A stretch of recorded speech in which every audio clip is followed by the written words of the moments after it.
আজকে এই ভিডিওর মধ্যে জানাবো আপকামিং মানডেতে আমাদের গেমের মধ্যে কোন প্যাকটা আসবে, কোন প্লেয়ারগুলা আসবে। তো আপনারা যদি ইনভিটেশন ক্যাম্পেইনটা কমপ্লিট করে না থাকেন, খুব দ্রুত কমপ্লিট করে ফেলুন। কিছুদিন পর কিন্তু ইনভিটেশন ক্যাম্পেইনটা সম্পূর্ণ চলে যাবে।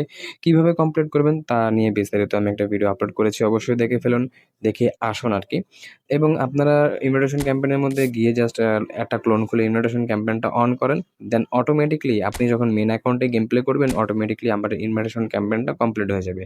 যেমন আমার এখানে দেখুন, আমি কিন্তু ইনভিটেশন ক্যাম্পেইন সম্পূর্ণ কমপ্লিট করে ফেলছি। জাস্ট একটা বক্স খালি আছে, এইটাও কমপ্লিট হয়ে যাবে। এটা কিন্তু অটোমেটিক্যালি কমপ্লিট হয়েছে। আমি আমার মেইন অ্যাকাউন্টে গেম প্লে করছি, দেন কিন্তু অটোমেটিক্যালি কমপ্লিট হয়েছে। তো যাই হোক, মানডেতে যে প্যাকটা আসবে, প্রথমত হচ্ছে একটা সেন্টার ফরওয়ার্ড 108 রেটিং, একটা ডিএমএফ 106 রেটিংয়ের এবং একটা লেফট ব্যাক 106 রেটিংয়ের। এবং আপনারা যেসব প্লেয়ারের কাস্টম রেটিং পেতে চান এবং যদি লুইস সুয়ারেজ বা এইসব প্লেয়ারের কাস্টম রেটিং পেতে চান, অবশ্যই কমেন্ট বক্সে জানাবেন। ধন্যবাদ।